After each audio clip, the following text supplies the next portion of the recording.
sharing who you are, and welcome. This is the first of a series of webinars we're going to be doing for Common Grain Alliance. I'm Ben Sharofsky. I serve as our grant program administrator for the Common Grain Alliance and have been on for the past few months working on this program and excited for things to start rolling out. So just so everyone knows, you're all on mute right now. Feel free to unmute yourself as you need if you have a question or want to jump in. Try and keep the bulk of your questions to the end of the two conversations so that we can kind of keep ourselves moving. I know Sam has a lot to present and wants to dive in, and we want to make sure he has all the time to do that because I think we'll all find it very interesting. And if for some reason you're not able, and if you do have a question, please use the chat. If you're not able to, feel free to email me. My email, if you're just on the phone, is ben@commongrainalliance.org. And I'll try and check that a few times periodically through here. So just to start out, and you'll see a lot of familiar faces in these pictures, we wanted to kind of give a little background for those who maybe aren't, CGA members on this call or maybe new to CGA. Theoretically, if you're on this call, you probably know a bit about CGA and the work that we do. And, when I started, I think Heather, the board chair, gave a really good kind of overview and a quick way to talk about the work is, when you look at the local food table and the local food conversation, grains and other staple crops are often left out of that picture. And the goal of CGA is really to, shed light on that and help, raise awareness about local grains and other kind of staple crops and really promote, the local grain economy here in the Mid-Atlantic. So as part of that, we are working on a grant that we received through Southern SARE. So just want to obviously thank our funders and supporters for making this possible. What started as an in-person modular curriculum, like many things in the world today, has moved online. And we're excited about the possibilities that opens up to, record these webinars, to be able to share this information with more people throughout, more of the region and beyond.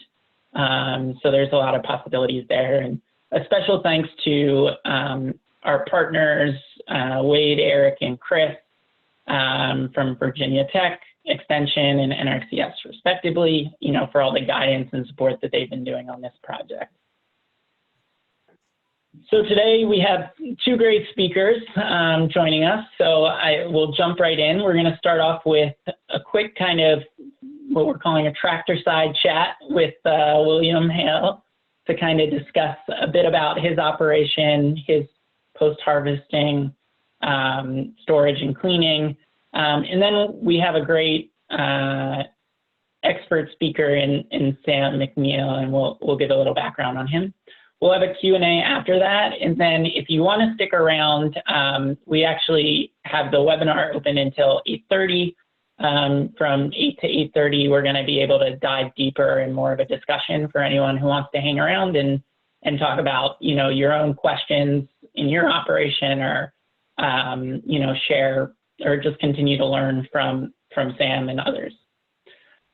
So with that, I'm going to turn it over to this conversation, if I can figure out how to stop sharing my screen and if the thing will pop up. So we have kind of a quick Q&A or a discussion with William teed up. And I just want to give a quick introduction to William for those who don't know. William brings 20 years of experience in growing in the Piedmont region of Virginia. He's a really great wealth of knowledge and experience. And I think what I've really enjoyed in getting to know William over the past, few weeks as we prep for this and others is just, you know, his energy and enthusiasm for testing new things out and learning and jumping. Every conversation with William and Sam has been, you know, we immediately jump to starting to figure things out, and it's always been, you know, really exciting. So I'm looking forward to hearing a little bit more about, you know, Sam or William's experience. So William, thanks for joining us. I thought maybe you could start by just giving a bit of a history of your farm and your farming background, and for those who might not know, just a bit about your history. Sure. Well, my farming background is very simple to explain in one word. It's not. I don't come from a farming background. I actually am hard pressed to find anybody for some generations back who has done anything like that in my family. But for some reason, and I actually never even paid a whole lot of attention to what was going on in farms until I was in my early 20s when I landed on a farm in South Central Tennessee that was a fairly good-sized operation that grew vegetables and grain.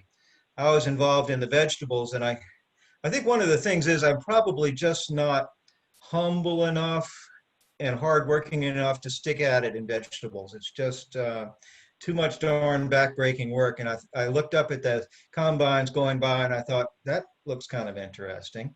And I was particularly, this is 1974, which is actually the exact style of farming I've been doing ever since. 1970s style. Most of my equipment is from the 1970s, which I kind of consider the apogee of fine farming engineering anyhow. But I was impressed by how much could be produced by very few people with mechanized grain growing and harvesting. And I just thought, well, if I'm going to stick with this farming, which is something, I don't know what the gene was that stuck onto, but it did. If I'm going to stick with this, I think mechanized grain farming is the thing. It just seems so remarkably efficient and a way to feed the people who need feeding with a relatively little, well, not much stoop labor. That's one thing, but with fair efficiency for fuels and materials that go into it. We weren't, I don't think at that time we actually knew about organic farming. We'd seen the rodeo magazine, and that was about it.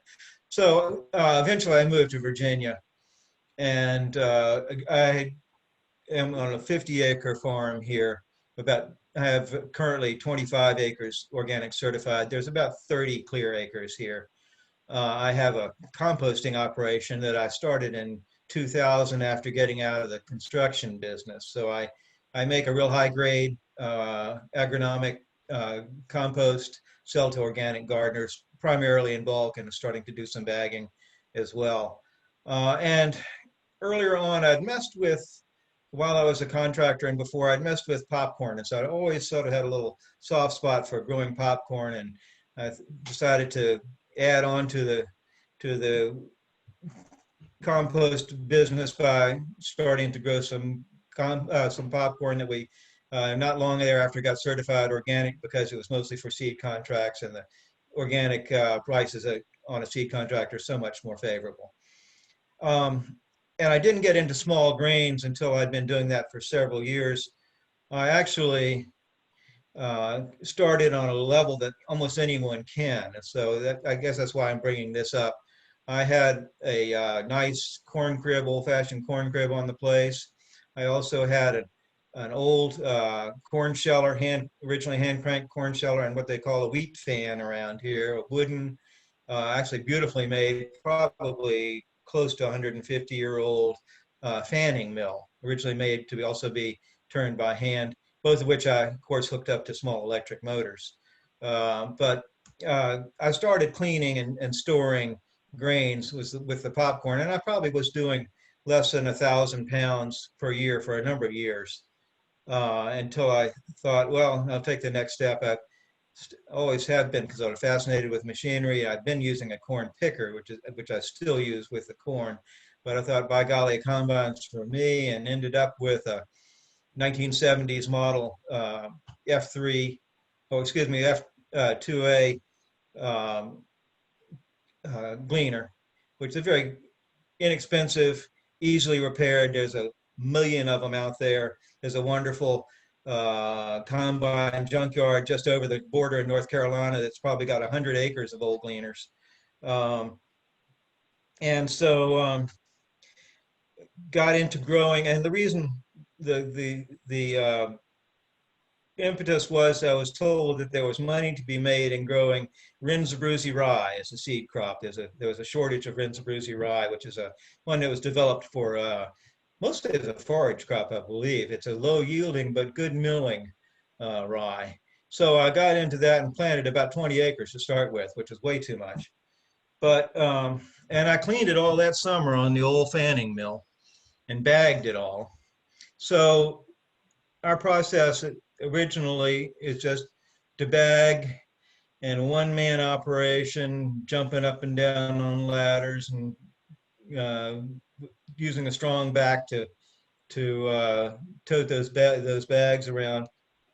Now we have gone to pretty much entirely using bulk totes if we can, which is certainly what I would recommend. Is anybody who has any sort of a mechanized lift on their place can take advantage of that. So that's my background, sort of bringing us up to now.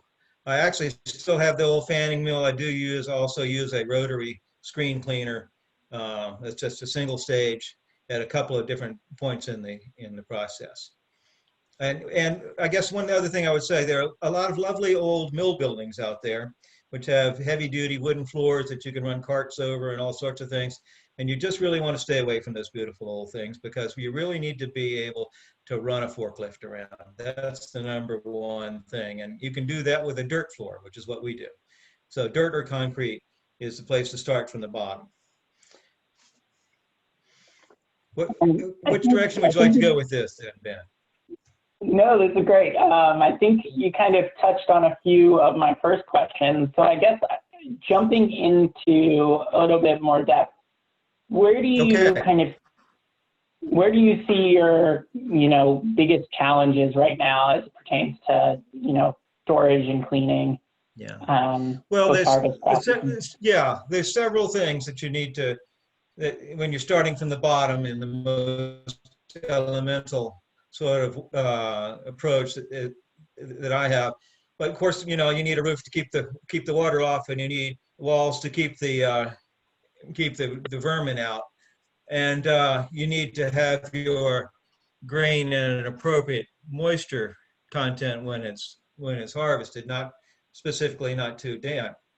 Popcorn is an interesting one to start with, because it has a couple of different requirements for popping and for seed and so forth. Also very easily kept on the ear. All corn is easily kept on the ear, which helps with the whole moisture issue, because it magically dries to the perfect moisture content. The biggest challenge after that is, as you said in your note to me, of course, it's weevils, those little bugs that keep coming and keep coming and keep coming and keep coming. And there are a lot of different ways to deal with them. In the organic field, we don't have much in the way of poisoning them. The biggest thing you want to do, I suppose, is just keep cleaning the material as often as you can practically do so. And also what we do is we send it to the deep freeze. We send it to a large cold storage facility, send it to camp for a month in the Arctic. And hopefully that will discourage those little buggers. And I've discovered that a month is not long enough. They don't learn in a month. It takes maybe more like 2 months in a 1-ton tote. And that's what I'm doing. I'm putting the grain, which I either cleaned or not cleaned, in a tote, and putting them on a truck and taking them to the cold storage, where they will be for a month. And now next year I'm going to have to just leave them there for 2 months, at least the corn, which is by the time I'm sending it in the springtime, it's had a chance for the weevils to, gain a little bit in their population games with us. And in terms of the weevils, I guess previous to the weevils, there is the issue of don't leave your grain in the combine tank too long. And don't leave it in any metal container too long. Grain does not like metal. It really doesn't do well together. It does marginally better in a plastic thing, but what it really likes is wood or fabric to be in. And part of that, I suppose, I bet you Sam can really take us down to the details on this one, but anything that sweats, anything that does not have any way of respiring or transmitting moisture is going to be pretty difficult for your small grains, especially since you're harvesting them in the middle of the summer when it's the most humid and the most hot. And those little boogers can come on really quickly. Rye, I found, late in the game, is extremely susceptible to heat. It loses its germination abilities very quickly.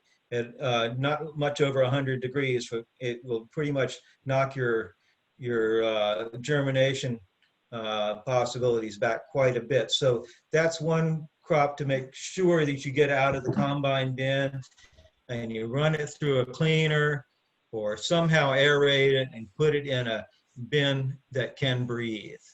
I'm not sure, I don't have any experience with wheat at all. I've never grown wheat. We are growing barley and hull-less oats at this point, and have grown a number of different things, cover crop seeds and so forth over the years, but we're kind of concentrating on the barley, oats, rye, and the two kinds of popcorn and a dent corn that we grow now. They all have a little bit different approach, but mostly the same equipment. I have almost no money invested in my equipment relatively. It's all old. As I said, the one is almost 150 years old, I think. But, you know, they just, I feel bad when I run the old wooden fanning mill. I feel like I'm abusing a national historic resource or something, but it's still running for us. And we have another, actually a big clipper that I just keep thinking I'm going to put in service, and I haven't. There are, if people are listening that want to know about cleaners that don't have one, I mean, if I was from a farming background, I would know all of this stuff by the time I was 10 years old. But this has been more a learning thing that one can do even later in life. That I started all this when I was about 50. But you can get equipment relatively cheaply if you look around. In our area, probably the cheapest way to find equipment, has been certainly a source for us, is the Lancaster Farming newspaper. It has more ads than you can probably find time to read in a week when it comes out. But there's always going to be something. If you wait a little while, you'll get what you need. So that's been our struggle first with keeping the vermin out, and then with being able to make sure that everything was dry enough, and when it was harvested and kept in a suitable container. We will bag things now. Of course, we try to sell bagged stuff as much as possible, but it's a lot easier to move those big old totes around with a forklift than to hoist the bags back and forth. But it can be done.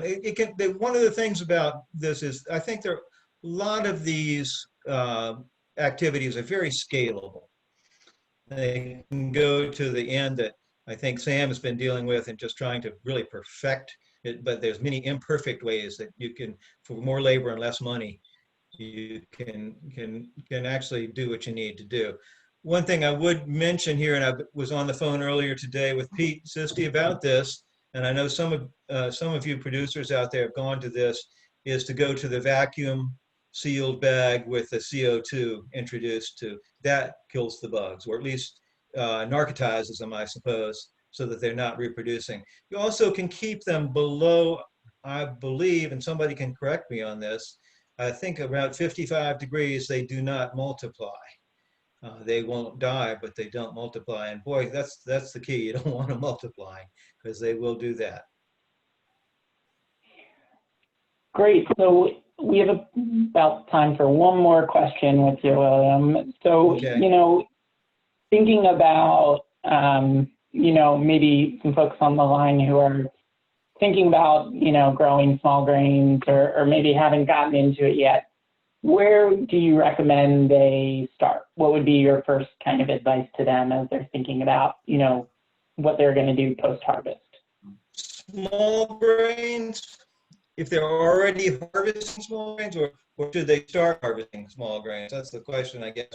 The thing about corn is so unique that allows people to get into the game without having an extreme machinery experience with a combine or some such, is that it can be harvested either by hand or with a very simple machine, a corn picker.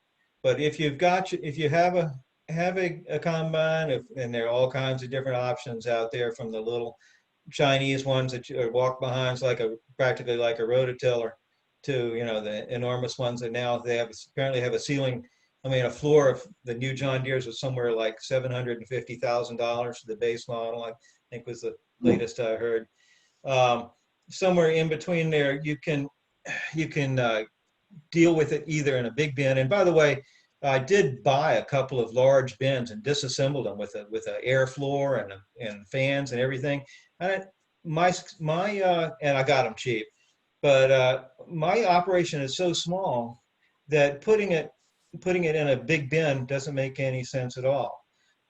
Using the totes works really well. And one thing I would say is, in terms of my combine, we took the unloading auger off, and now we dump directly into totes out of the combine, and don't even send it up 15 feet in the air or wherever it ends up with the top of the auger. Just run it right, make a chute and run it right down into a bag, and you have your forks right there. When the bag gets full, shut it down, move the bag away, and put another one in.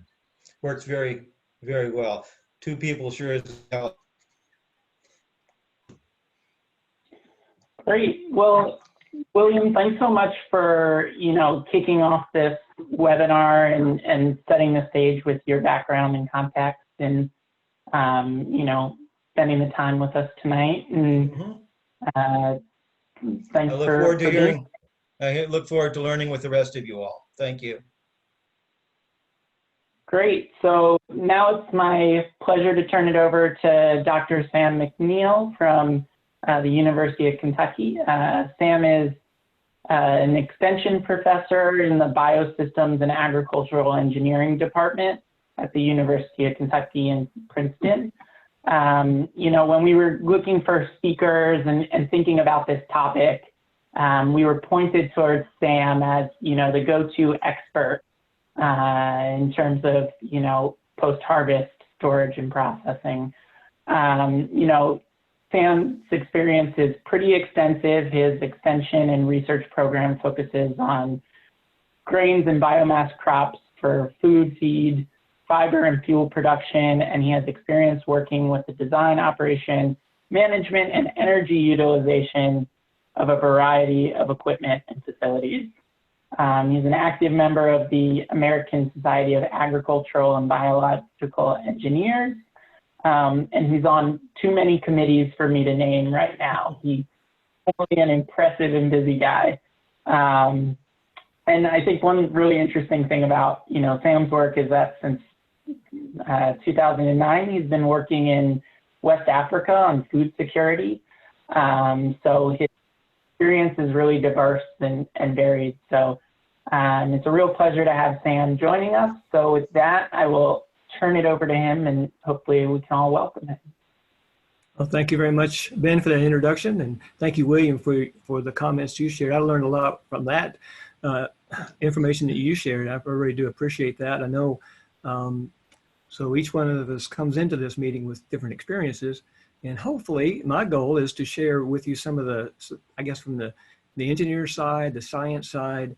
I do have a lot of slides. None of them are animated, or there's no videos, but I'm going to go through some of them so fast you'll think you're looking at a video. Okay, so bear with me.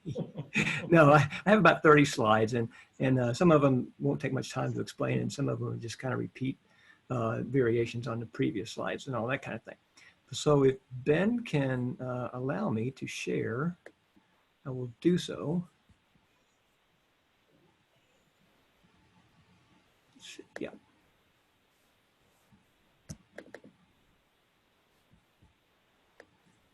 All right. Bear with me a minute. I wish we were meeting in person, but Hey. and I do have some colleagues there on the line in our group here. See, Bobby Grissow has joined us, and I've worked with him in the past on some committees in ASABE and some others there at Virginia Tech.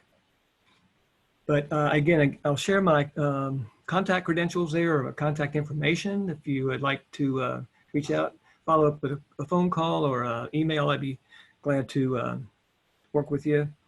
And I do appreciate the invitation to be with you tonight. I know it's we didn't know, or I didn't know when we planned this, that we were going to have such a big event later on. But we'll get through this so you'll have time to catch up if you like on the debate. So I'm located in Princeton, Kentucky, which is about 600 miles west of where you are, at least the Common Grain Alliance headquarters, I guess, in Roseland. But we have a typical kind of research farm here in the western part of the state. It is more in the central grain production area. So we have large, small farms, you know, a whole mix. I do want to say a little bit more of a background. I did grow up on a farm in north central Kentucky. It was mostly livestock. We had some corn stored in a crib, like William mentioned earlier, cattle and sheep and a few chickens running around all the time. But it was a good background, a good way to get to grow up, I think, and I really do cherish those. I was born actually in North Carolina, up in the Blue Ridge Mountain Range. But we moved away from there when I was 6 months old, and most of my life has been in Kentucky. So that may explain the accent a little bit. I don't know, but so there's a drone look at our new renovated building. If you ever make it out to West Kentucky, we do have a lot of recreational opportunities. I invite you to stop by. So I do want to dive into the discussion here and give you a little bit of a heads up, I guess, on what we're going to talk about. Some of it from a science perspective, again, from a biological perspective, looking at some of the things that William touched on in terms of how the temperature influences insect activity, but also how humidity and the moisture of grain will impact mold activity in storage. From that will lead to a few slides on equilibrium moisture content. And again, William's already mentioned some of the importance of moisture, controlling moisture in storage. I want to spend a little time talking about some of the limitations on natural air drying in our climate. That can be a little bit of a drawback, but especially in a year like we had last year, where you have a lot of a warm, humid environment, you can get some spoilage, especially with soybeans that are harvested late before you get them dried. If you're trying to get them dried in the field, you're usually better off trying to get them in a bin, and then where you can just trickle a little bit of heat into that bin and get them dried in a timely manner.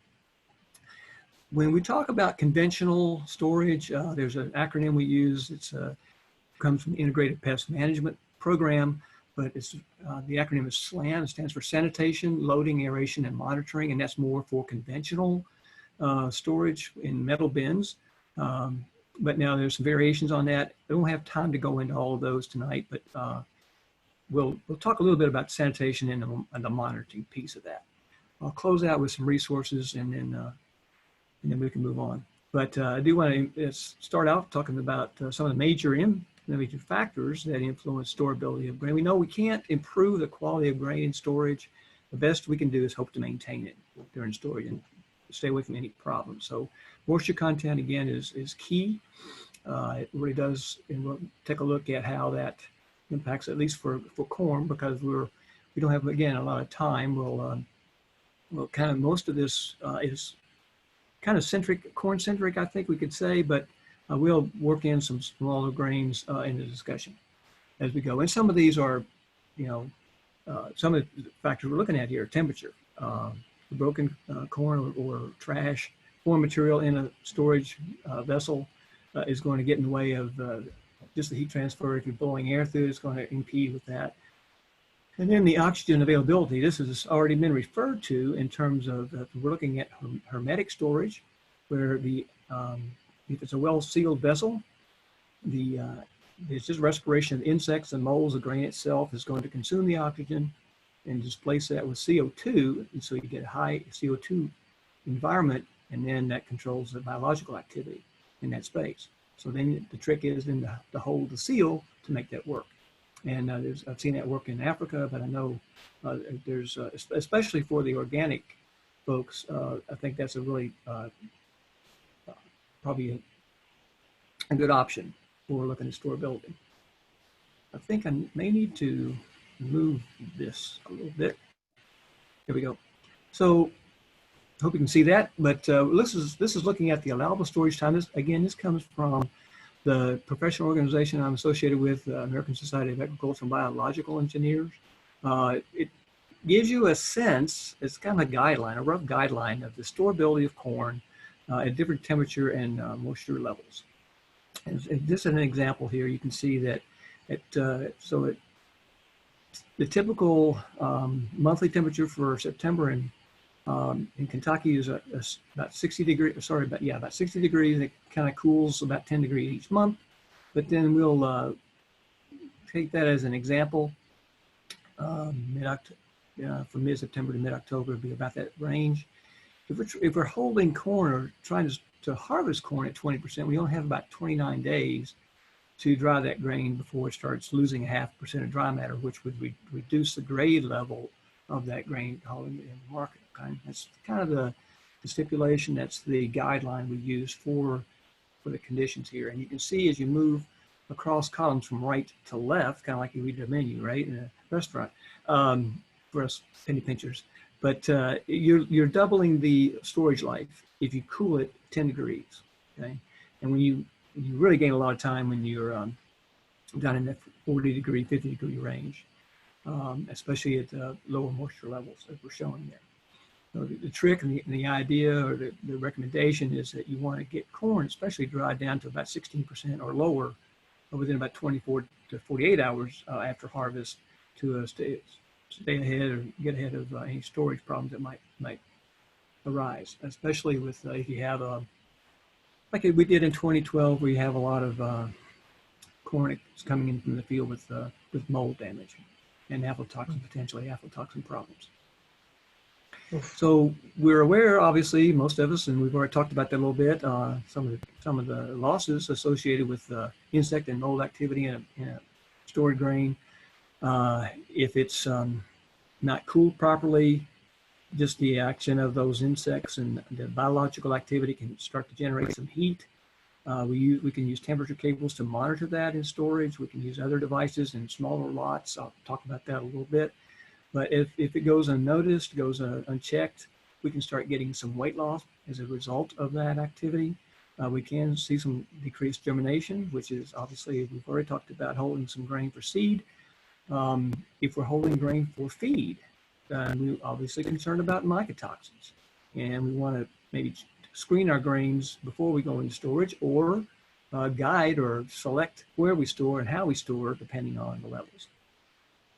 So then typically for commercial store markets, we have price discounts that are levied by elevators, can be anywhere from a nickel to a dime or more, depending on the damage. So that gives us some incentive then, I think, to protect our grain, obviously, and keep away from some of the problems. William has already talked about the temperature impact on insects, and certainly if they like it warm, generally, you might say, what we might find uncomfortable, 80 to 90 degrees, they can really thrive. We start cooling that grain down to 60 to 70 degrees, we'll start going to slow them down. About the time we get to 50 degrees, they're not as active. They're not going to, more likely, they're not going to look for love. They're going to be, hold the population down. So I think that should be a goal. And as you look at the temperature we're having right now, if we have wheat in our bins or in storage, if we can run our fans or cool that grain down to 50 degrees at night, we're going to get ahead of the game. So again, what we recommend generally is that you cool it down about 10 degrees a month if you're having it in conventional storage. William's already mentioned cold storage, the importance of that and how effective that is. And I would say that if you can get some air movement through that grain, you can speed the process, obviously. So We'll talk a little bit about that. Don't have a lot of time to get too deep into that in this. But I think the goal should be, like I say, to shoot for 60 degrees this time of the year. Should be able to get there fairly quickly and start controlling insect activities. In terms of mold growth, they like it warm, but they also, the more of a control factor is humidity, and how that humidity of the airspace is obviously dictated by the moisture of the grain. We'll take a look at that relationship next, but the more or less bottom line take-home message on mold, to control mold activity in grain, is to hold the humidity in the airspace at 65% or lower. And you'll see that just looking at the numbers here, most of the grains that are commonly found in corn would be controlled at humidity is that low. So again, if you expose grain to the air long enough, it will come into equilibrium with the air, and those relationships are well established for a lot of different grains. I'm just showing corn here, but the American Society of Agricultural Engineers has charts. I've got some charts on the website. I've also got a calculator where you can just plug in the temperature and humidity, and it'll give you the equilibrium property for about 12 different grains. But just looking at an example here, again, we kind of focus on that 65% humidity range. And to the right of that, we're going to be at risk. To the left will be safer in storage, okay? Again, and it's the other thing this equilibrium chart will show you is kind of what the moisture will be attained with long-term exposure in the field. How much field drying can you get? For example, last year, again, we had a fairly wet and humid and warm fall, and soybeans were left in the field for a long time, and it didn't really dry very well in the field. Some of them were brought in well above what we consider safe for storage. So again, we may want to talk about that, hold that thought until a post discussion, but I'll share some just a summary data for soybeans in a minute. Now looking at, so again, for corn, you can see if we were holding again, 60-degree range in the middle of this chart here, and so our outside humidity was 7% or so. It'd be about 15% moisture for corn, which is all right for wintertime storage, but not so much for summer. We'll take a little closer look at that. So a colleague of mine in Clemson just shared this week, where you can plug in the zip code, and it will look ahead 5 days, or 6 days in this case, at the weather that's predicted, temperature and humidity, and it looks at 3-hour intervals, okay? So that's and then from that, I calculated, so I plugged in an example here for Richmond, Virginia, and I calculated the equilibrium properties for corn, and to see just what, is this going to be, are we looking at a drying trend, a wetting trend? Is it going to stay level through that period? In this case, we're losing moisture. It's a drying trend. I'm not going to say it's going to dry from, well, again, I hope you can see that left side of the axis there is around 16%, drying down to about 11%. Well, that's 5 points. You're not going to lose that in a week, but the trend is what we're going to look at here is going to be a drying trend, okay? And is obviously the same for soybeans. Generally, soybeans have a lower equilibrium level, and it's going to be a drying at a little faster rate, but again, a drying trend. I wish I'd had this tool last year to see kind of what we were looking at, because we had soybeans in the field in December here in Kentucky last year. And it's quite protracted harvest. I just wanted to share that again, not to say that those are the absolute numbers it'll be in the field, because it does take time for the grain to reach that equilibrium level. But at least this will indicate a trend, I think, looking ahead, maybe, and help you decide whether you want to leave the crop in the field or go ahead and start harvesting. Now, I'm not going to talk about all the systems that are shown here, but just the one on the upper left, the natural air drying system. And again, primarily because that's the one that's most challenging. We have the least control if we are relying on Mother Nature. That the drying, in that case, is going to be dictated by the equilibrium properties, okay? So we'll take a look at that. But again, just to kind of focus a little more, show you some of the equipment. I know you're aware of this, but not all natural air drying systems have a heater on them, which, you know, depending again on the year, you may not need that. If you have the heater, doesn't necessarily mean you need to run it. If Mother Nature gives you the weather that's going to give you the moisture levels that you're targeting. But I ran some simulations, a couple simulations here. I'm going to show you 3 charts real quick, and this is where the animation comes in, I guess you might say, or the video. Go through them pretty quick. But this is looking at the temperature or the moisture content profile, and you can see the blue line shown there is the moisture of the bottom layer in the bin, and it's going to reach the equilibrium level about 15% there. In the example here, we're looking at kind of, again, late September, early October conditions. The air temperature is 60 degrees, humidity 70%, grain temperature 60 degrees. The initial moisture coming in would be 20. And again, thinking back on that chart, you know, we could exceed the level if we're not careful, but we're going to, ideally, we'd like to dry to 15%. And that's one of the inputs of the program. Not necessarily say it'll get to that level, and we'll say, look at an example of that. If it does not reach meet equilibrium. But the airflow rate we're looking at here is 1 CFM per bushel, which is commonly used for full bin drying, or you could, I mean, again, depending on the depth of grain in the bin, it might be adjustable. But so the blue line's the bottom layer, the red line's the middle, the average for the grain, and then the top is what we were concerned about. It doesn't really start drying until you get out to about 21 days. And then moisture starts falling fairly quickly. But it takes about 37 days or 38 days roughly to dry that top layer. And that's what we have to worry about, is how long is that exposed in that high humid environment. So along with this, the simulation runs a dry matter accumulation. That's what I'm looking at going the other way. So going from 0 up to about 0.3 or about 0.33 or so. Is a dry matter loss. If we exceed 0.5%, again, we're going to lose a grade factor on the USDA scale for corn. So if we double the airflow rate, what do you think happens? Well, it cuts the drying time in half, right?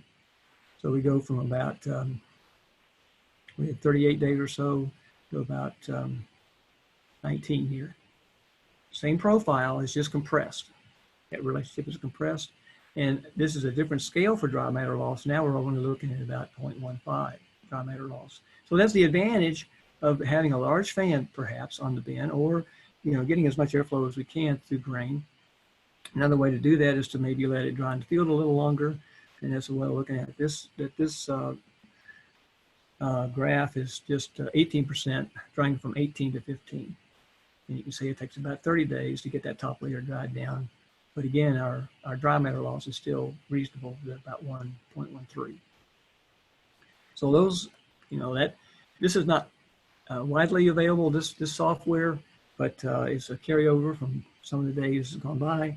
And you have to have an older machine for it to run it, but I've managed to keep that going, and it does give you a lot of information, and is a good design tool for sizing fans and trying to look ahead and see how you may want to schedule your harvest. So I wanted to offer that. Looking at some different conditions here, and you can just see, I don't have time to really go through all that, but it's just looking at different scenarios. And then on the bottom two, we've already looked at the first 3 scenarios, but those bottom 2 are looking at, if we add 5 degrees of heat, just trickle a little bit of heat, you can see that our equilibrium, our final moisture, can go down to 13%, which may be advised for summertime storage for corn. On the flip side, if we had a kind of a cool, wet, the worst case scenario, we can only dry that corn to 17%, and it's going to take about 43 days. So again, I think in that case, you'd want to maybe add 10 degrees of heat, get that humidity down even, 65, 70% or so. And again, with those simulations, we can do some design work to make it interesting and help you, I think, as a plan your system goal looking ahead. So I took the equilibrium chart here for corn, and again, I'm going to share from this for different grains, but if we consider holding corn just in the wintertime, in Kentucky, we can hold that, or say across our latitude, and so extend into Virginia. But we can hold corn at about 15.5% if we hold it at about 35, 40 degrees. And we will be right there at that middle line, which represents a 65% humidity to keep things dry enough in the bin to control mold growth.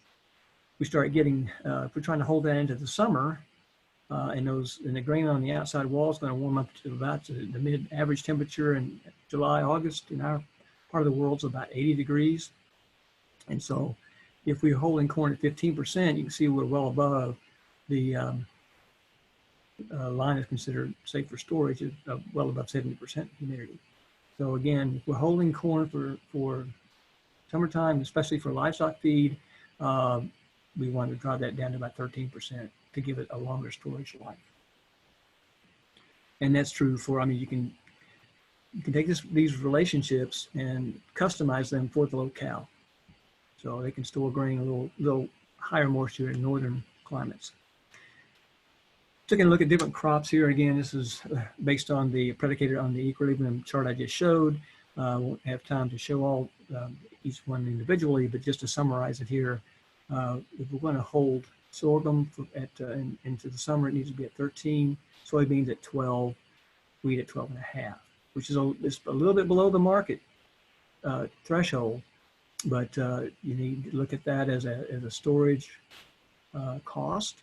You're going to lose a little bit of weight, but again, the trade-off is that you reduce you're in a safer environment, you have less risk, and you have less likelihood of moisture discounts from Hale, or sorry, not moisture, but damage discounts when you deliver a load of that grain to the elevator. So we're just kind of summarizing here. We want to check the moisture and temperature going into storage. It gives us an indication of the storability of the crop. We can want to minimize broken kernels and damage to the grain going into storage. Some of that can be created in the combine, how it's set.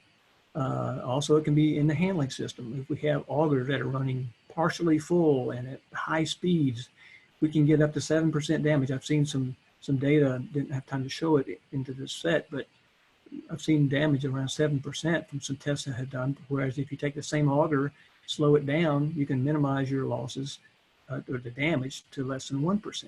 So you think about how in your system, think about how if you have a screw auger that's, it's maybe it's a culprit, maybe it's creating some fine material. You want to try to address that. Maybe switch out the belts or the pulleys and slow the auger down to get it to where it can reduce the damage to the grain.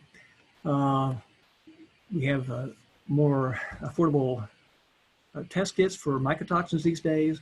And if you're working with a livestock producer, I think it might give your grain a little more value if you can, share with them the data from your tests in marketing that grain. And just be sure to show that it's low in mycotoxins. And I see we're going. Okay, we've got a little more. I have to speed up here to get finished in time. But again, we've already talked about the importance of cleaning grain. Again, going into storage is going to store better if it's clean, and you might remove some insects along the way if you get a good job of cleaning. We've already talked about that. So again, this gets down to the integrated pest management approach to bulk grain storage and sanitation. Again, we just talked about don't have time to work into all the details here on sanitation, loading, aeration, and monitoring. We just talk about sanitation and monitoring. In sanitation, we want to think of all the equipment that the grain is going to come in contact with as it moves from the field to the storage, and clean out all that equipment prior to harvest. If it's in a bin, you want to sweep the bin floor well and maybe get in there, not just with a broom and dustpan, but with a vac to get all the small pieces out away from the cracks and everywhere. They can actually harvest or harbor some insects, and if they're left around, they can contaminate the incoming crop. We also want to look at the outside of the bins and remove weeds where they can harbor insects as well as rodents. For bulk storage, again, or even yeah, well, I'll show one thing we can use for super sacks is one thing I like to suggest the farmers look and consider maybe a compost thermometer, because it's got a long stem, it's got a large dial, which is good for my poor eyes to see the temperature, monitor the temperature after it goes into storage, track that, you can record that, and see what the temperature is. You don't have to have a high, sophisticated electronic device for monitoring temperatures. But temperatures tells you a lot about the storability of the crop, and especially after it's freshly harvested. See if there's any biological activity that may be causing some problems from the start. You want to monitor that. We can also monitor for insects with inexpensive equipment. What we're showing here, well, on the left is a more sophisticated electronic device that will actually count insects as they fall to the trap. But on the right side is just a handheld probe that has holes drilled around the perimeter. You insert that into the grain bin or to the super sack or whatever you're storing it in, and you can monitor insect activity.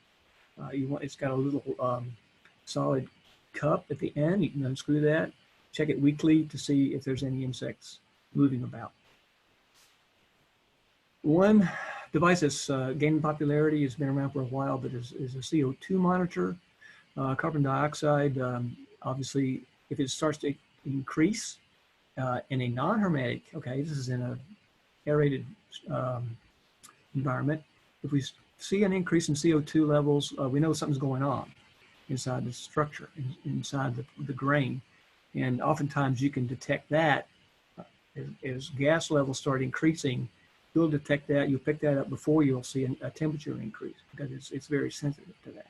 And they're starting to use that more in flat piles, I would suggest. And again, we can talk more about that maybe in the following discussion. I want to close out with some monitoring websites that feature monitoring tools of different sizes, different. Let's see if we can show this here. But one thing we've used in Africa is just a small $5 temperature humidity sensor, that hygrometer that you can order off Amazon, and it gives you. It'll help you understand what's going on. You can monitor that, just observe that over time in the as you first store material. You can insert that into the grain, and there's other probes that you can use as well. The one shown on the lower left of the slide here is actually I guess you call it a smart sensor. You can read will relay that temperature humidity information to a cell phone. So that's the GoV, and again, you can order that from Amazon. Many of the other things that are shown here are very sophisticated, a bit expensive, but depending on your level of need, you can get some low-cost instruments, I think, that will give you a lot of good information as you go into the storage environment. And again, winding down here, some of the university resources that are available. Again, check these websites are active, the links that I'm sharing. And I can, maybe I want to share this, Ben, with you so we can,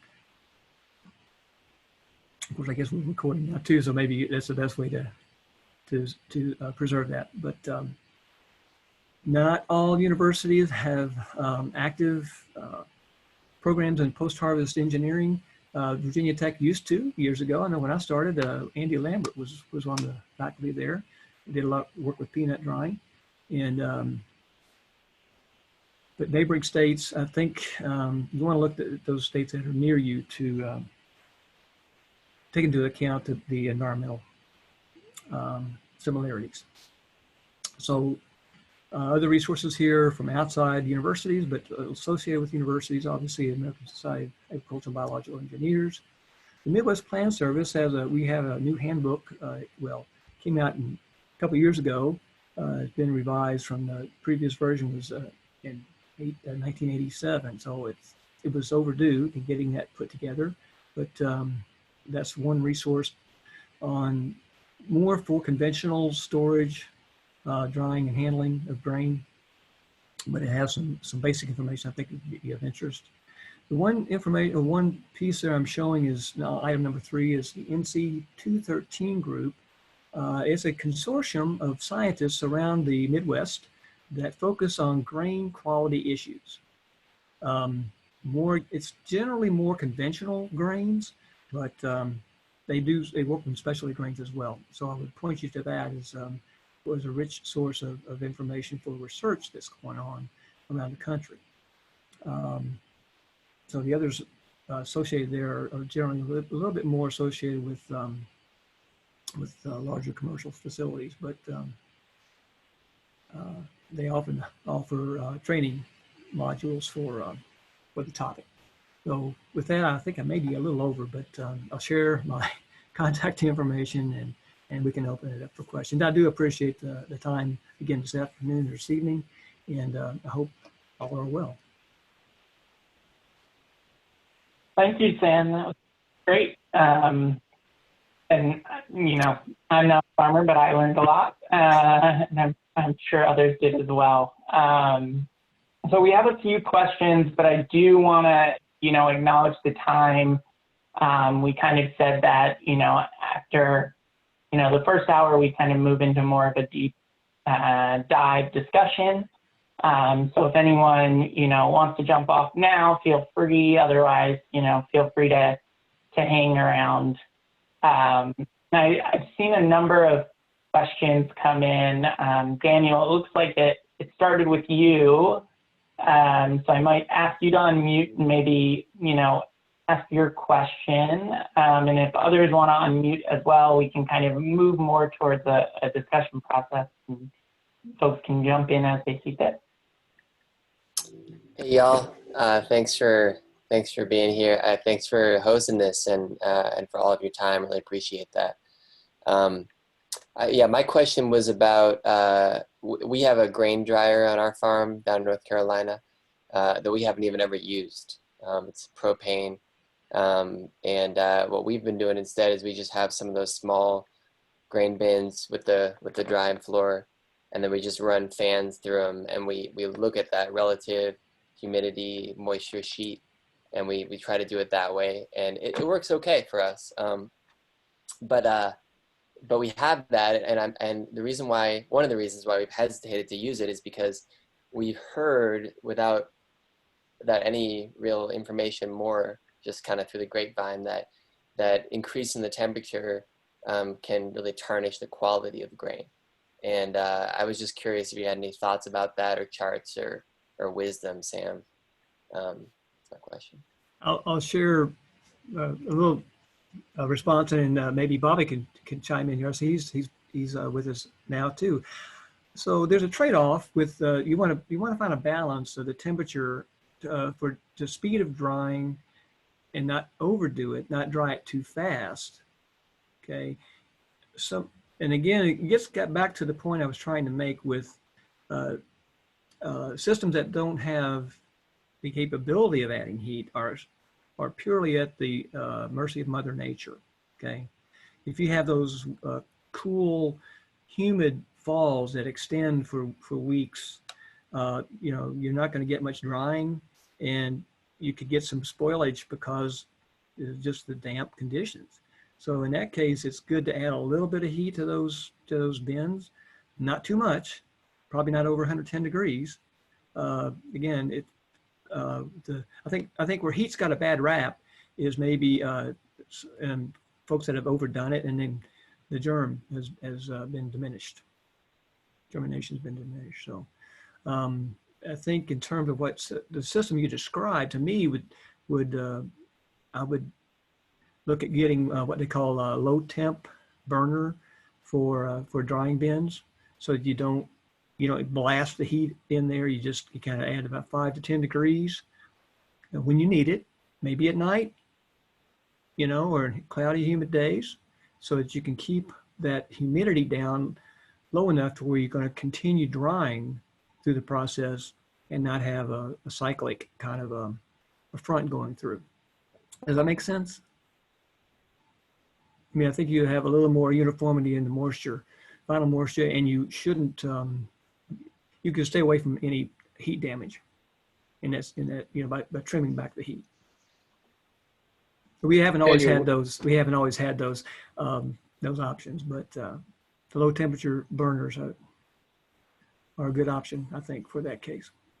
Great, thank you. So Sam, on that, on our bin dryer, we have the option of setting it to monitor the humidity or setting the actual temperature range. Mm-hmm. So when we try to keep it at, when we do use it, and kind of like Danielle, we, you know, I think it was 3 years ago, we had to invest in the bin dryer because nothing was drying, right? You had to harvest it wet. It's wheat is what I'm talking about. But I've often wondered, you know, we've been told don't use the humidity setting because the goal of the humidity setting is to check the humidity in the plenum, and it's just going to blow hot air in there until the humidity gets right, and then that's a problem with your germ. So I've been advised to only use the temperature control and to keep it in that 90-degree range. Yep. But one of the things that concerns me is even with that temperature control at 90, I mean, that's a pretty big cone of flame that cuts on, and it cuts on and cuts off and cuts on and cuts off and cuts on and cuts off. But is there a risk to damaging the germ at the lower portion, you know, like the bottom 10, 20% of that bin when you're shooting that much air in it to get it up to 90? I mean, it's probably putting in what, 150-degree. Yeah, it's the system you described there, Pete, is yeah, you're overshooting the mark. You're setting it, let's say at 90, well, you're going to hit it above that, maybe 100, 110, and then it's going to fall below it, depending on the, you know, on the thermostat itself, how good the thermostat is. A quality thermostat can give you a 5-degree differential, but those can be fairly expensive. Most of the, you know, thermostats that are out there on bin dryers are probably more like a 10-degree swing, I would guess. I have not really gone out and measured those. Anyone has the experience, please share. But you're going to have a cyclic temperature swing. And this kind of gets back to my previous point that if you get one of those low temperature burners, they're more, they'll modulate the dampening of that. They'll dampen that out a little bit. Okay. Is that something new, that low temperature burner? Is that something that could be retrofitted into a, let's say, because I got a 3-year-old GSI dryer, I'm surely not going to replace it. No, but you can replace the orifice Just of the burner. orifice. Okay. Yeah. Yeah. All right, I'll check into that. Yeah, check with is it? You say it's a GSI? Yeah. Yeah, yeah. They'll have should have a So it's just the burner unit itself. Yes, sir. Okay. Yeah. Cool. All right. That Great, would thanks. be a starting point, and then the other way is to kind of, you know, is like see if you could get better controls on it. But I think that's the first thing, is to look at the burner orifices and trade those out. Thank you. Yeah. So someone asked about the sensor I held up. It's just a hygrometer. It's a digital hygrometer. Again, if you Google digital hygrometers, you'll pop up all manner of them. You can get them at Walmart. You can get them at, again, this one happens to be about $5. You may you can specify Fahrenheit, but you may get centigrade on it's. I've taken a lot of these to Africa, but then again, you know, you can get a conversion chart if it's not the units that you want. But yeah, that's it's a handy device for just checking, you know, in the super sacks for one thing. I think when you first put it in to see if it's going to, you know, if it's heating up. Again, the compost thermometer is another way to monitor that down deep into the sack, which is kind of hard to pull a sample. You can see what's going on. I know you had asked some questions in the chat. I don't know if you feel like you've gotten those answered.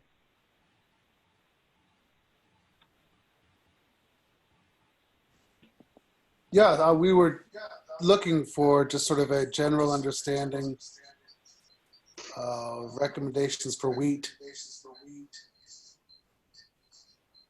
On the drying side, storage. Yeah. So typical market levels around 13.5. I mean, that's a lot of times that's what it'll come in at from the field. You get a warm sunny day, 90 degree or whatever. We have those a lot of times that we harvest. It'll be a little drier than that, and that gives you more storability. Again, if we're going to hold it through the summer, I think 12.5 is a better target, because again, it's going to be warmer. You're going to have insect problems. That's the biggest threat with holding wheat in the summertime in our area. And I say our area, meaning again, the latitude where we're located, because 700 miles almost due west of you, or 600 miles. Well, that's exactly it. I think, midsummer, we're looking at that window where the target date for harvest is so narrow, and we want to make sure that we get it off the field before there is another rain event. Yep. And then that rain event pushed back, and then another rain event.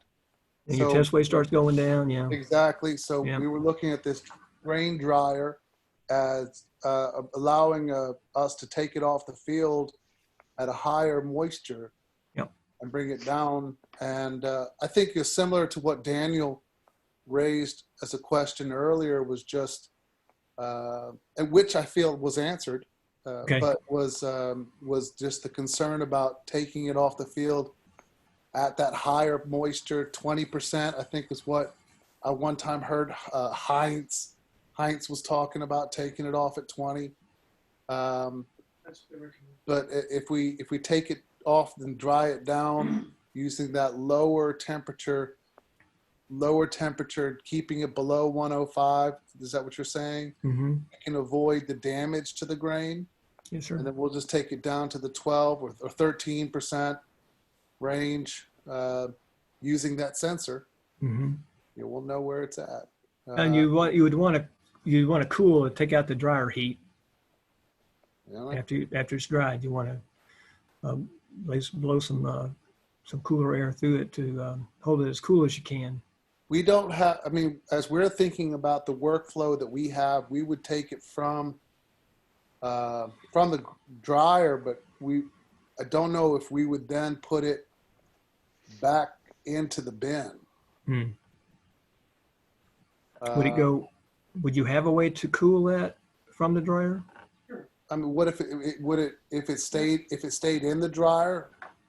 Would that be sufficient to cool it down, or would it need to come out? No, I was just saying. So a lot of dryers are run, I guess full heat, but you can also cycle those. So you dry it, cut the heat off, cool it, then you move it to storage. Yeah. Yeah. Yeah. That'd be fine. The best way. It looks like, Jeff, you popped a question in. I don't know if you want to ask it directly. Pops, you're right. Sure. So, this is probably based on the fact that we had a very weird year with a contract malting customer of ours, meaning I'm a malt house in Central Virginia here in Charlottesville, and we have some contract malting gigs where, our customers grow the grain, we malt it, and we send it back to them, usually to brew, sometimes to distill. But I've always wondered, it has been in our back pocket around harvest, particularly in Virginia, given our wet springs, if you can harvest before a rain event and dry it down in a bin and drop it a few percentage points, over 3 to 5 days, great. What I often wonder about the moisture tables that we read, and I think it was an earlier table that you had around, temperature and moisture and days of storage, where just natural grain maturity in the field plays into whether germinative capacity will hold no matter what your in-bin drying conditions are. So for instance, we had a farmer harvest at about 18%. It's not, horrific, but it was before 2 weeks of rain. I mean, it was either that choice to harvest then or likely lose the entire crop to sprout damage. And so he harvested. He is in a unfortunate position that he doesn't have bin dryers. He uses some of those crummy in bin, like corkscrew bag dryers, which I have used before and are difficult to deal with. But you know, it was analyzed at 100% germinative capacity. It had a little bit of dormancy in it. Typically, this variety had about a month or two of natural dormancy before it would be at its peak vigor.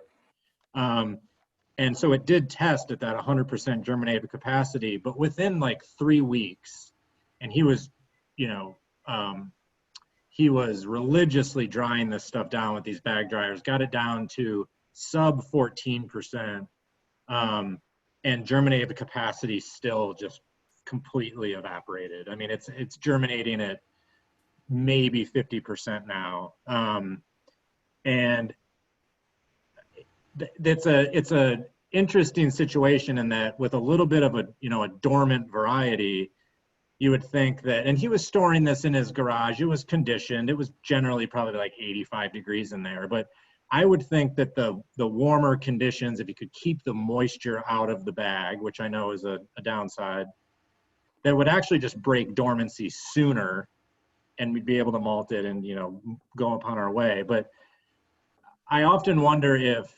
can you really replace natural drying down in the field of like sun rays hitting your grain with a bin dryer, which is a big consideration in whether you're going to make these investments around, can I still harvest this early and still save this crop, right? I mean, there's been a lot of times where it's worked, but I think in this year there's a case where it hasn't. And where do you think the probability is of natural maturity in the field and drying down as it should, or in the bin play into this? Yeah, that's a tough one, and I don't know that I know enough about the product that you're talking about to really be much guidance, other than to say, I think when Mother Nature gives us the opportunity to dry in the field, that should be the first choice. Stepping back from that, we have ways to get around when Mother Nature has less than ideal conditions, and oftentimes quality will suffer a little bit from that. I really would like to get a little deeper into the discussion on, maybe nuances on what, you described it well. I think I understand. I don't know if there's maybe something else going on that would create such a hit on the germ. Yeah, I mean, this is malting quality barley. It's a a bred variety that is tested well here, and it's a weird year. I mean, it was. Yeah. I just often, I see some of these charts that say, harvesting at like proud of like 20% moisture, right. And then I'm starting to wonder, like, are you drying down essentially green small grains that have not even hit maturity? In which point, even if you do dry them down, are you still going to miss a main component of just basic? Yeah, no, I think that is a good question. And again, for malting barley, I would have to defer to some folks that worked more with that specific crop. I will say that there's been a new development at the University of Kentucky that the Beam Institute has expressed a lot of interest in looking at some of these types of things. So we actually just got a grant to look at more on the milling side. So Seymour Milling has a big plant not far from my office here, about 45 miles southeast in Hopkinsville. It's a big wheat mill. They sell to Continental, and so they have a national brand, of course. They're out there, but then on the flip side, on the production and the processing side, where you're working with, I guess, the distillery industry, the spirits industry, that's gained some traction in Kentucky. We have now a degree. It's certificate rather in spirit industry to cover the broad range of, so beer making, wine making, alcohol, liquor, whiskey, other specialty, I guess, liquors out there, but primarily the bourbon industry is funding some of the work that initially, at least. So I don't really have an answer for you other than just to say Understood. that there are some, I think, some opportunities perhaps to do more research with specialty grains. And Thank you. I've been hopeful that we could do something of that. So there was a quick question that came in from Nicholas that the curiosity about is that zip code 6-day humidity tool that you did, you showed, is that available and something that, Okay. we can find? Good question. And maybe I shouldn't have offered that, but it just came out this week. It's a tool that I think is quite powerful and can be really adaptable. My colleague at Clemson actually was a graduate. I was on his committee last year. And so Aaron Turner was the gentleman that developed that along with a student. He's hoping to release that soon. So I guess you might stay tuned. I'm hoping that it can be available. And it is. It's really slick. What you do, you put in the zip code, and it pulls up the 5-day forecast, 6-day forecast on 3-hour intervals, temperature and humidity, and then it makes a calculation on equilibrium for soybeans and corn. They expect to add wheat by next year, so next wheat harvest, I think you'll have that tool. So maybe shame on me for showing without having more follow-up on that, but I think it's something that you should know about, and that's why I wanted to share it. So I do think it's got a lot of potential, a lot of promise, and it will be available soon. So coming to a computer screen near you soon. Don't feel badly about it, Sam. They do it in the software business all the time. Oh well, yeah. They're a year ahead. Yeah. I think this has got a shorter fuse. Yeah, maybe. I see a few more questions from Daniel and David. I'm curious if anyone who hasn't had a chance to ask a question, has anything, feel free to unmute yourself otherwise. Daniel, do you want to ask around sanitation? Yeah, Sam, you mentioned the acronym SLAM. Yep.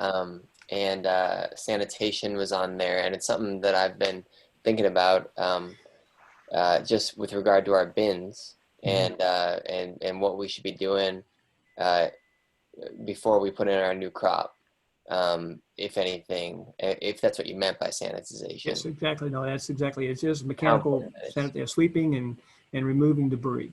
Okay. Okay. Okay. That's what I'm talking about. So not just so. Early on in my career, I was working with a farm crew here, and they were told to go clean out the bin. And so they, at the end of the day, well, did you get that done? Yeah, we got that done. Well, we'll go back and look. They ran the sweep auger.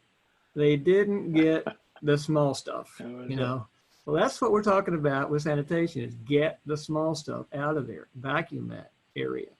You got to work in the crevices and the cracks. You got to get it all out of there, okay? And I think especially for food grade products, you got to really hammer that home to the people that work for you and that are on your crew. You don't have to, be able to eat like a plate or something, but you got to get it clean. And then, so getting rid of the old debris, but not just outside, but inside, but outside the bin as well. And then the other thing is when you're in the bin, you can look to see if there's any daylight shining through where it shouldn't be, and seal that up. It's just not part of the sanitation necessarily, but it's a time to pay attention to detail on the structure to see if it's physically sound. Okay, great. And then besides sweeping and vacuuming and really kind of making making sure that you get everything. Is it important at all to like, I guess I've been kind of wondering about disease or anything. Do we need to like take a bleach solution or a cleaning solution or something like that to the bin, to the inside of the bin? It depends on the product, you know. Some folks do spray residual on, say, on commercial grains, but now not for food grade. You got a separate list of products that you can use. But now at least you can use something on the outside of the bin. You can use diatomaceous earth around the outside, or it's got to stay dry. So you gotta be a little tricky with that. But in areas where the kind of gets back a little bit to where what William was talking about in the sanitation piece, I'm curious as to, you know, when you're working in a structure, a facility like you have there, William, how do you guard against rodents? How do you guard against you know, how do you sanitize? I mean, I'm not talking sanitizing like you would think of, you know, with heavy use of misting and chemicals and all of that, but or even what we would with COVID. No, it's a good question, and it's the main answer is we use the heck out of vacuum cleaners. It's amazing how much vacuum cleaning we do.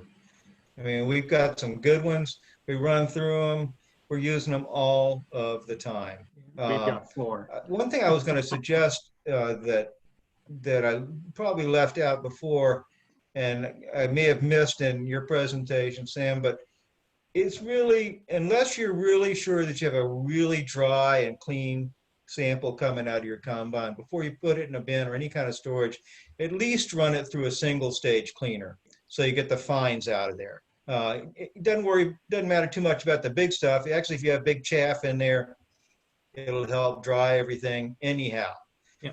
But run it through that single stage cleaner before you do anything in terms of storage, just to get those fines out, because that's also got all the little green weed seeds in it and all of that Clog stuff. everything up. I did hear, I think it was Mary Howells Martin say, you know, if you want to try to help get your bin drying down, stick a couple of old dry fence posts in there. Those wood will absorb quite a bit of moisture. You'd be surprised how much it will. Of course, that's a small scale solution, but a lot of us are fairly small scale operators. And I think that does help. But really getting at the fines out of the sample will help a lot. Yeah, and I think you'll get rid of some insects maybe then when you do that too. But yeah, I think it was a bullet point in one of my slides, but I didn't really have time to dive into that too deep. But that's an excellent point. I think the cleaning part. And the other thing I'll say about that is, I've seen folks around bins or other facilities. They like, you know, folks like they like to use blowers as opposed to a vac. I prefer vacs. Mm-hmm. Blowers are just going to displace the trash, the material. You know, get a vac, get it out of there, and you're done with it. You don't have to worry about it being moving back in where you don't want it. Because we're a dirt floor operation for the most part, we use a lot of tarps. We're always putting down a tarp wherever we're going to set up the cleaner or anything. We always have tarps, and then we're just picking those up. And because I have a compost operation, it's very easy to get rid of it in a useful way. Anything that's contaminated. Well, we are right at 8:30, and I think that's a great place to end. So again, I just, want to thank, our two speakers tonight for giving up their time, and for, everyone who joined us. I think there's many more discussions that we could be having over the coming months. And if there's specific topics or ideas that you all are interested in, learning about, or having presenters come in, or want me to kind of look for speakers around, feel free to, shoot me an email. Hopefully you guys can all see this now. But my email, and I'll be sure to send out a follow-up email with the recording of this webinar, which will have, Sam's information. And William, I think most people still on the call have yours, but hopefully I can include that as well for anyone who wants to follow up or maybe didn't have a chance for their questions to get answered. So again, thanks everyone for joining, and thanks again to our speakers tonight.